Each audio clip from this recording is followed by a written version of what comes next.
What's good, everybody? It's your boy Theo Williams representing the Gulf Coast CW. It's Tommy, the heel, Wetjen. You're not gonna Doing tell this people thing who you again, are? the podcast. We're in G&G studio today. Ooh, you see my belt? Oh, my belt. So, I had to have my heel glasses on this morning. yeah, you definitely look like a heel right now. And of course, you bring your heel glasses and your belt when I leave mine elsewhere today. So that's we're off to a great start once again this week, as we always get off to a great start. Right. It's too early on a Saturday. We have to stay up late wrestling on Friday night. So It really is. But to be honest with you, this probably isn't going to air till Monday anyway. there we go. So it was an exciting week in wrestling. As obviously this time last week, we were doing predictions on Wrestlemania as night one was getting ready to kick off on Saturday. We're just going to refer to Wrestlemania as Wrestlemania, though, here, people. We're not going to break it up into night one, night two. It's Wrestlemania, period. WrestleMania. I'm going to invoke my heelness and say that all of my predictions were correct. And I don't have copies of what my previous predictions were. So we're just going to say I was right about everything. So we're not even going to use what we use as predictions. We're just going to say what happened. And I'm going to say that I was right because I'm the heel. The heel's always right. Just like Miz on Monday was right. Look, only thing I do remember was me saying that Bianca Belair and Sasha Banks were going to tear the house down. And in fact, they did. That was one of the better WrestleMania main events that we've seen in a long time. Personally, for my money, if I were to compare it to other WrestleMania main events featuring the women's superstars, I would take that over the triple threat match at WrestleMania 35 a couple of years ago. 35 was a botched end, in my opinion. It was. So it was like, oh, it's over, and yeah, it felt like the ending could have been more climatic, but this one was perfect. Dude, we caught her through the suicide dive. Yeah.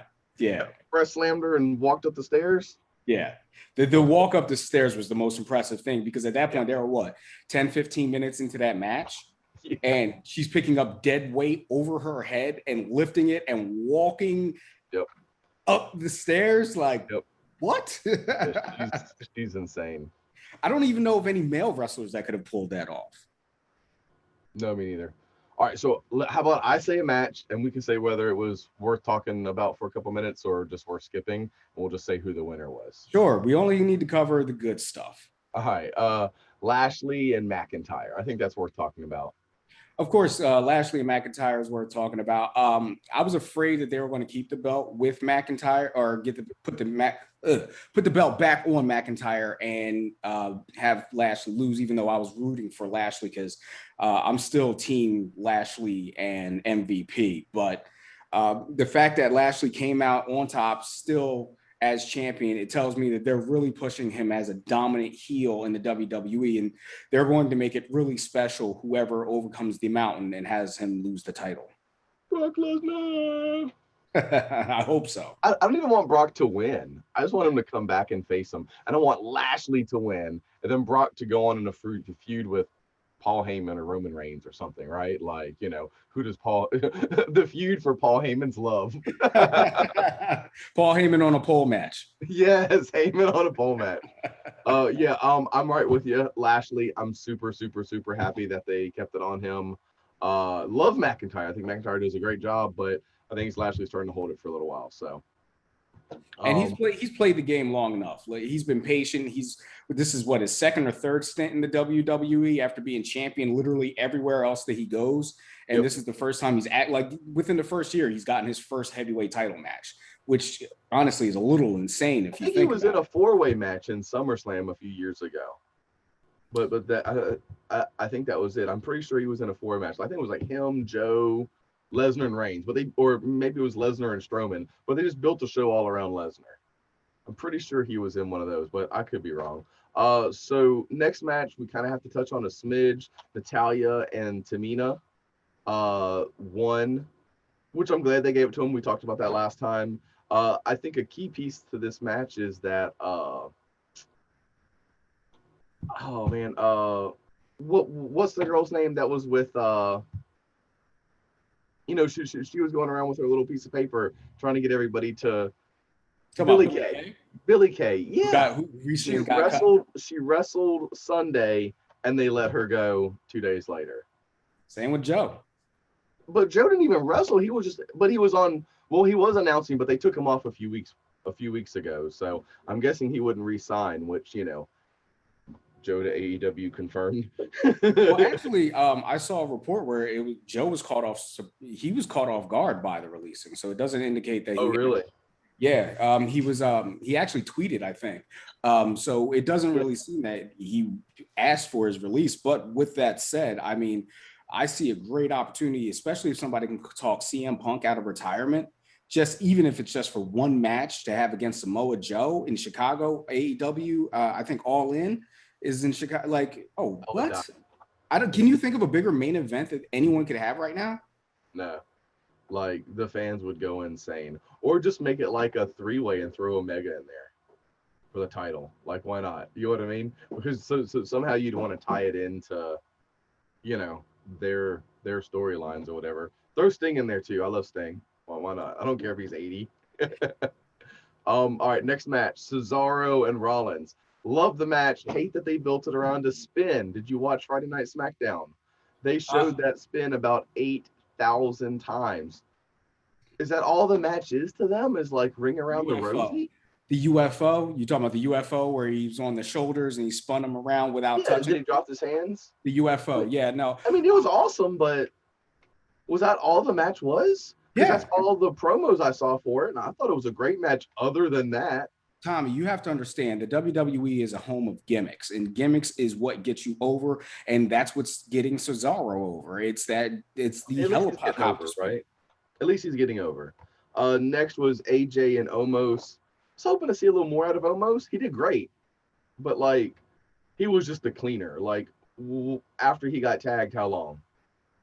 That's listen, it was like maybe a minute and a half. I Yeah, two blinked and I minutes. missed it literally. Like I got Yeah, up to get something to eat and I came back yeah. down, like It literally was went to go pick up a bag of chips and it was over. So right. It was a couple minutes and it was done. I mean, impressive. Like he did what the big man do. well, that's But what I'm saying. I don't expect much out of him. I expect what we saw out of him. He's yeah, not going to yeah. be an everyday performer where we're going Hoping to for more, to be honest. As much as they built it up and talking about sending him back to the performance center and all this stuff, I was hoping they'd do more. But no, it was big man squash. I was hoping to see like a corkscrew plancha over the top rope. Like, no, they just said that for AJ. he's basically a more athletic Great Khali. Yeah, yeah. That's Um, what he's going to be. Next was Strowman and Shane. I liked how they could somewhat give Shane the edge in the beginning with the you know guitar guy and stuff. Beating on him some in the beginning, but it Which, was the by the match. way, when are they going to find something better to do with Elias? I mean, they're killing me with Elias. The dude is super over, but yet he's not been in a major program. What the last thing he was in He was with reminds Jeff Hardy over the summer. he reminds me of Honky Tonk Man without matches, right? Like he's got the heat or he's got this, but they don't know what to do with him. Yeah. That being said, Shane got squashed in the end. Strowman threw him off the top of the cage. Sick looking bump. And then on top of it, instead of just throwing him off and climbing out, no, he climbed back down and picked him up. Had to give him the old, Strowman slam. And Yeah. what do you think's dumb is calling me dumb all my life? Like some pent up aggression. Next match was Wait, real quick. I do want to touch on that. I do want to say this much about the Shane McMahon Braun Strowman match, and that is I'm a little disappointed by the bump. by the bump. Um, Really? I Man, am. it looked like it hurt so bad. Well, the only reason why is because Shane's a victim of his own success because Oh yeah. every year he keeps ramping it up, notching it Yeah. up, jumping off. Like He's we've gonna already jump seen out him of a get. helicopter this year. Yeah. Yeah. I mean, I'll agree with that. we've seen him get thrown off of a Hell in a Cell. So what's getting Right. thrown? Okay. The power creep was high. Yeah. But it still looked like it hurt, especially the way he flipped and landed. Yeah. Next match surprised me. Very rarely am I like surprised. Usually I'm calling the spots, right? Bad Bunny. Bad Bunny surprised me. I thought it was gonna be the typical celebrity match. He hit a tequila, so it's a tequila sunrise. Is that what they call it? A Yeah. Canadian destroyer. He hit a Canadian destroyer on the outside of the ring. Now I know that physically, usually the person taking the bump is the one who does most of the stuff, but wow, he did a Canadian destroyer. I was like, whoa, and even the Miz was like, oh, everyone was like, holy crap. So, Well, prop, I personally, my favorite part, honestly, wasn't even that. It was the synchronized move that yeah, the he and, slam, yeah, exactly, the Falcon Arrow that yeah, he and Damian, why am I forgetting his Damien last? Priest, Damian Priest did in the middle of the ring. That, I'm sorry, that, because that also takes coordination on top of yeah, being able to get the person up. And Bad Bunny's a small guy. Like, I mean, mass he's wise, not he's real smaller big. than us. Yep. Next was Belair and Banks match of the night by We already far. talked about that. Like Uh, that was just great. That was yeah, just, I mean, A plus, five I, stars. I like in the beginning how they were both kind of emotional. You Yeah. know what I mean? Like, but I like how Sasha played the heel. She's such a good heel. She's Next way better was heel. I hate her as a face. Sasha Banks is a heel, is the way to go. They need to keep her as a heel, but keep her away from Bailey because I can't stand that team. yep. Next was major disappointment in Orton and the Fiend. Yeah. I can't say anything positive about it except for like the Fiend looked cool and he wasn't wearing his Jason under the water costume. My whole thing about that match is what I didn't like more than anything is that A, the Fiend has lost again. Again at WrestleMania, Bray Wyatt has taken another loss. Yep. And now, not only does he look super weak because he keeps losing, but now Alexa Bliss, who just joined him, has turned on him again. So it seems I like, can I can somewhat see her turning on him because well he turned her, right? So like I can somewhat see that, but like I think like a better finish would have been let the Fiend get his win over Orton finally, right? Because like from the House of Fun match all the way to this, you know what I mean? Like let him finally go ahead and get his victory, unless they just want to continue to later on bring this back up, long-term storytelling. But WWE hasn't been great for that. But not to mention unless they how old somehow Randy Orton is. How long we gonna go here? right. But unless they want to somehow bring that up, like let the Fiend finally get his win, and then maybe Alexa Bliss could have like blinked and a light fell on him, and oh my God, is he dead? Something. But like it didn't have to be. I don't know. It was, like I said, major disappointment. Next one, tag team match. Do you even care about going over it? We kind of knew what was going to happen there. Which one we talking about here? Jackson Blaze and Shayna versus Oh Natalia. yeah, I mean, It look, was to be honest with you, until there's a legit team to beat Nia Jax and Shayna Baszler, I think they need to keep the straps on them. Tamina did slam Nia Jax. That was pretty cool. She didn't really slam her. Like hip toss. It looked Remember like she the hip had, toss? yeah, yeah. Remember the hip toss turn around the horse, the old Lex Luger thing. I All mean, right. I think I saw Tamina get a hernia when she did that. Yeah, probably. I think I got one just watching it. Yeah.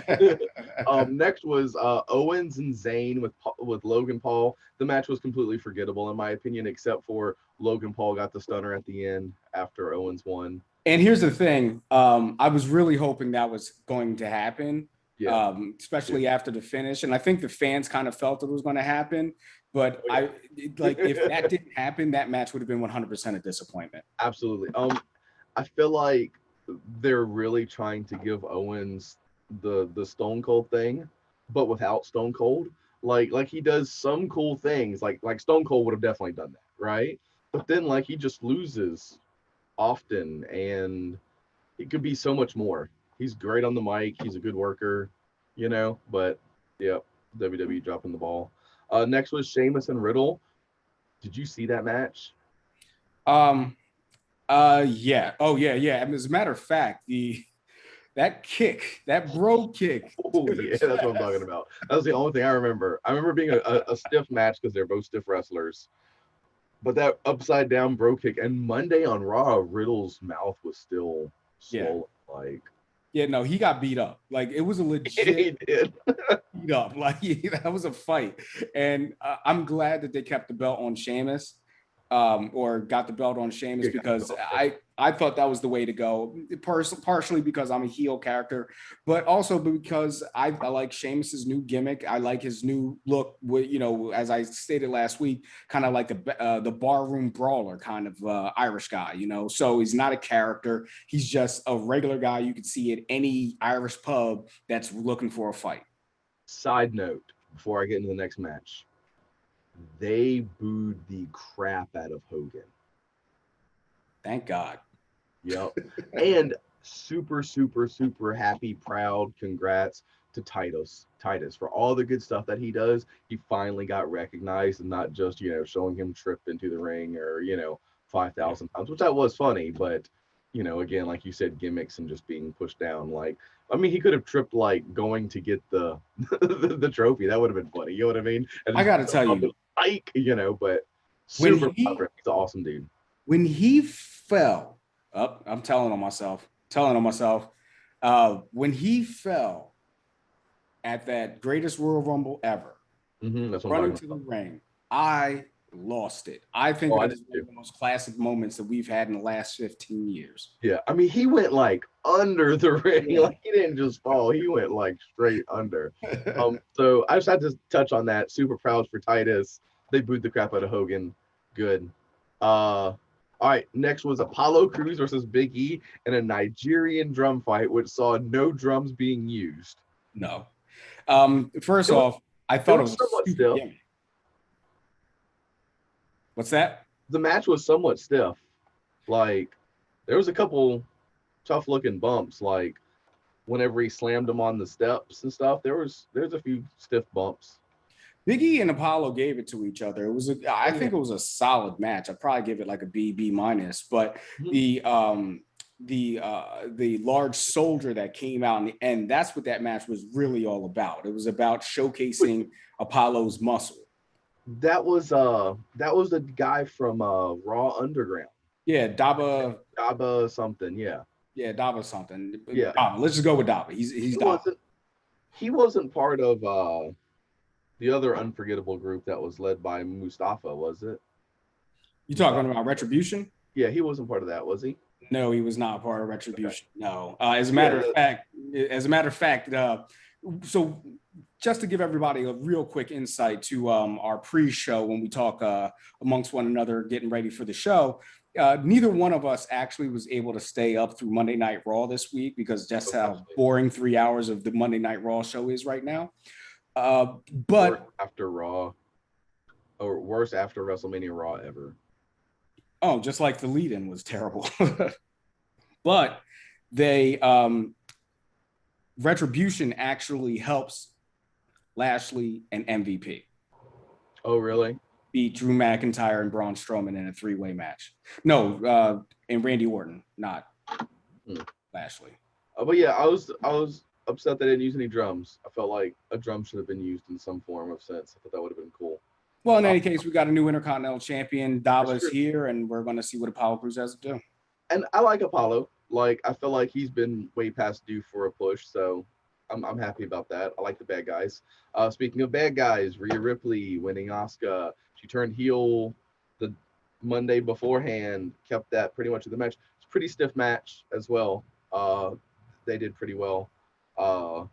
Glad they put it on Rhea. I do like Asuka, but like to see somebody new. Well, here's the thing. They turned her heel initially just for the match against Asuka, but it seems that WWE turned right back around, turned her face again, with the meeting of the former NXT Women's Champions in NXT with Rhea Ripley. What's that? I missed that. Oh, yeah. They had Rhea Ripley, Bianca Belair, and Raquel Gonzalez all meet in the middle of the ring in NXT with their championships. I missed that, but it looked like Monday she was heel again. Who? Rhea. Oh, okay. Yeah. Against Asuka, I mean, she was wrestling a heel style, or at least that's what it felt like. I think Charlotte came out and interfered, so But what I think happened though was the ultimate heel, but I think Charlotte attacking both of them is going to turn her back face. Turn her back face again. I'm gonna Big Show her. It's gonna be like the Big Show. What week is this? Okay, no, this week's the heel. And then the last match, the match that I feel they built this whole thing on was Roman Reigns versus Edge versus Daniel Bryan, which I've seen the funniest memes about Daniel Bryan just being inserted everywhere, and I love it. But the match, in my opinion, lived up to its hype. Daniel Bryan can work, Edge can work, Roman Reigns can work, and I think it was easily probably the best match of the night. Uh, the double submission thing was cool. Uh, I I watched this TikTok video, and it had the voiceover from Roman's uh interview or whatever on the Friday before, where he said he's gonna come in there, he's gonna crush them both, he's gonna pile them on top of each other and pin them both, and he's gonna $1 million worth of pyro, and everyone's gonna acknowledge him and stuff like that. And it was just showing clips of it. Now the clips that it showed were obviously admitted Uso and stuff, right? But like, I mean, he did what he said he was gonna do, and it makes me love him even more as a heel. Super I think they did an amazing job turning him into this unbeatable, even though it's not always, on the up and up, but this unbeatable monster who can pin two future or current Hall of Famers at the same time. I mean, that was symbolic as hell. Oh yeah. Like piling them on top of each other and pinning the two of them. Yep. That was a statement to the WWE universe that good luck beating Roman Reigns. He's my tribal chief. Now, I also heard that the reason why Edge did not win the championship was specifically because, can you guess? We're talking about Vince here. We're talking about Vince. He looks too old. Correct. Really? Yes. Rumor has it that Vince thought Edge just looked too old and beat up. And then on top of that, he's been injury prone a lot. So, naturally you'd be afraid to put the championship on him when A, he just came off of a broken neck where he had to retire. And then B, he had that major injury after SummerSlam against Randy Orton, was out for several months. So I say continue to build Roman. This is his time to be built up. They tried to build him before and it just never worked. The fans never got behind it. The fans are behind it now. I say continue to build him. That's fine. That being said, whenever I think Edge hit, maybe there's a spear or something like that on Roman and went for the pin, and Daniel Bryan pulled the referee out. Edge's face when he sat up and he was angry, man, he looked old and beat up. So like, I gotta agree with Vince on that one. Not that I wouldn't put the title on him. Like Flair had the title. I don't think anyone looked more old than Flair back in the day. But I mean, like, Edge can still go. Like, I didn't want him to win the match, but I like Edge. I'm glad he was in the match, So I thought that was a good match. I thought that probably was match of the night by far. So that's my WrestleMania recap. Of course, all my predictions were correct, always. No, they weren't. Unless you go back and watch the last video, you can't prove it. All right, well, I think we're going to bring this episode to a close as we just wanted to recap WrestleMania for you guys. We'll be back once again next week with the main event jobbers. He's Tommy Wetjen. I'm Theo Williams. I hope you guys have a great weekend. Enjoy.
Think so.